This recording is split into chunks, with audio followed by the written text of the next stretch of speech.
मजदूर की सिसकी यहाँ दीवार से टकराए, खत्म हो जाए पर अखबार तक पहुंच न पाए। वह पेट की आग में जलकर हुआ राख तो क्या हुआ, कोई ना पूछेगा। किसी की थी ये आह तो क्या। आपके लिए ही काम करता हुआ एक मजदूर जब मर भी जाता है तो उसकी खबर किसी अखबार या टीवी पर नहीं दिखाई देती। किसी नेता, अभिनेता या किसी चर्चित व्यक्ति के एक खरोच तक के निशान दुनिया भर में शुमार हो जाते हैं। आप सोच रहे होंगे कि मैं ये सब क्या कह रहा हूँ। रुकिए और सुनिए कि मैं क्या कहना चाहता हूँ। बात है उत्तर प्रदेश के सोनभद्र की, जहाँ एक भयानक घटना में 7 परिवारों की खुशियाँ छीन ली। 150 फीट गहरी खदान में दबे ये मजदूर सिर्फ चट्टानों के नीचे नहीं दबे, बल्कि प्रशासन और लालच की मिलीभगत का शिकार भी हुए हैं। उत्तर प्रदेश का सोनभद्र जिला, जहाँ ओबरा थाने के पास एक जगह है बिल्ली मारकुंडी। 15 नवंबर 2025 की दोपहर करीब 3 बजे थे।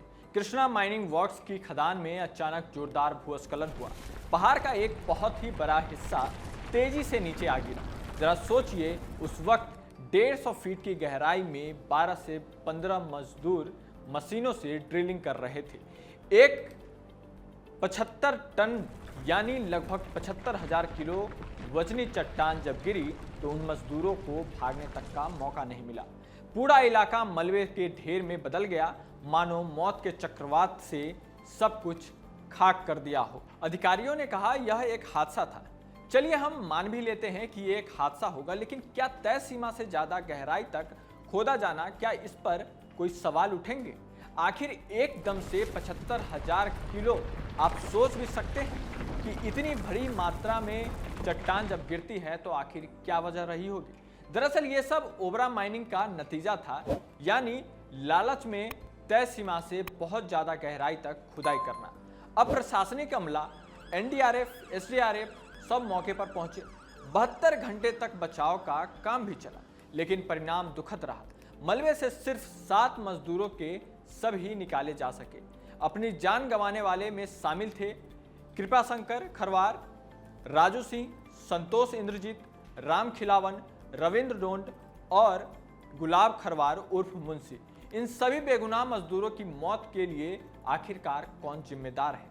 जब यह घटना हुई तो राज्य मंत्री संजय सिंह गौंड ने खुद मीडिया के सामने माना कि बिरसा मुंडा जयंती के कारण खनन पर रोक लगी थी। उन्होंने कहा आदेश के बावजूद यहां अवैध रूप से खनन चल रहा था। यह बयान सीधे सीधे स्थानीय प्रशासन की लापरवाही पर सवाल खड़ा करता है।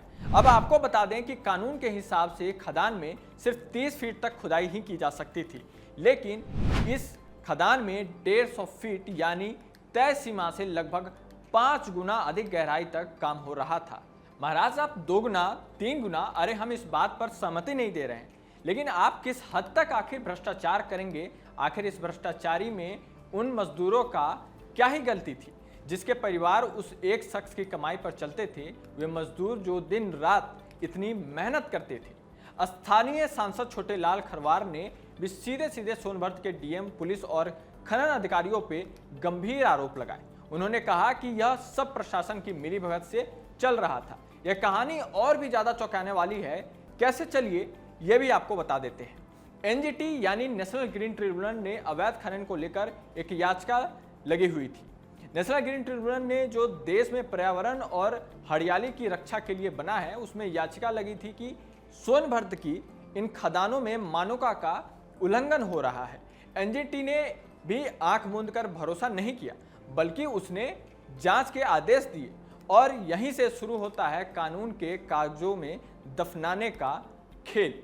डीएम साहब ने 30 अक्टूबर 2024 को 6 अफसरों का एक टीम बनाई थी, जिसका काम था खदान की सच्चाई पता लगाना। लेकिन एक तथाकथित जांच दल ने क्या किया? उन्होंने जमीन पर नहीं बल्कि कागजों पर ऑल क्लियर की मुहर लगा दी। मीडिया रिपोर्ट्स कहता है कि इन अधिकारियों ने अपनी रिपोर्ट में सब ठीक बताया, मानो 150 फीट गहरी खाई सिर्फ एक नजर का धोखा हो। और इस झूठी मनगढ़ंत रिपोर्ट के आधार पर जिले के मुखिया यानी डीएम साहब ने एनजीटी जैसी सर्वोच्च संस्थान के सामने एक शपथ पत्र दाखिल कर दिया। उसमें डीएम ने दावा किया कि खदान में काम पूरी तरह मानकों के आधार पर हो रहा है। अब हम ये पूछते हैं कि क्या जिलाधिकारी महोदय ने जरा भी जहमत उठाई कि वे खुद जमीन पर जाकर या किसी निष्पक्ष एजेंसी से इस सच्चाई की पुष्टि करवा ले, या यह सब जानबूझकर किया गया था ताकि अवैध खनन का काला कारोबार बेरोक-टोक चलता रहे। 30 फीट का नियम और 150 फीट की खुदाई। हादसा हुआ, 7 बेगुनाह मजदूर जिंदा दफन हो गए और अब सच बाहर आ चुका है। खनन का कानूनी मानक है सिर्फ 30 फीट की गहराई, तो फिर खदान में 150 फीट यानी 5 गुना अधिक गहरी खुदाई कैसे चल रही थी? यह सिर्फ एक गलती नहीं है, यह खुलेआम आपराधिक लापरवाही है। डीएम का शपथ पत्र अब कानून नहीं बल्कि झूठ का पुलिंदा साबित हुआ है। उन 7 बेगुनाह मजदूरों की मौत का जवाब कौन देगा? योगी सरकार को इन अधिकारियों पर न सिर्फ कार्रवाई करनी चाहिए बल्कि उन्हें सख्त सजा देना चाहिए ताकि भविष्य में कोई भी अधिकारी पैसे और लालच के आगे कानून और इंसानियत को न भूले। हादसे के बाद कृष्णा माइनिंग वर्क्स के मालिक और 2 अन्य लोगों पर लापरवाही का मुकदमा दर्ज कर दिया गया है। खबर है कि खदान मालिक और ठेकेदार दोनों ही फरार हैं। उत्तर प्रदेश सरकार की तरफ से मंत्री रविंद्र जायसवाल ने मृतकों के परिवारों को लगभग 7 लाख रुपए की सहायता राशि देने का ऐलान किया है, मगर सवाल यह है कि क्या सिर्फ मुआवजे से सरकार की जिम्मेदारी खत्म हो जाती है? हम पूछते हैं कि क्या योगी आदित्यनाथ सरकार उन अधिकारियों के खिलाफ कोई एक्शन लेगी जिन्होंने झूठी रिपोर्ट दी और अवैध खनन को कागजों पर ही सही बता दिया। जिले के ओबड़ा के बिल्ली मारकुंडी स्थित श्री कृष्ण माइनिंग वर्क्स की खदान में हुए हादसे में ओबड़ा पुलिस की टीम ने 4 आरोपियों को गिरफ्तार किया है। इसमें 2 माइंस मैनेजर और 2 पेटीदार बताए जा रहे हैं। खदान मालिक सहित नामजद दोनों आरोपी अभी भी फरार चल रहे हैं।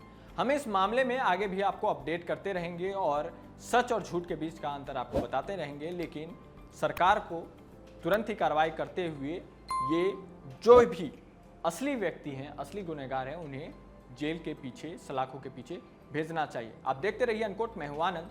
जय हिंद।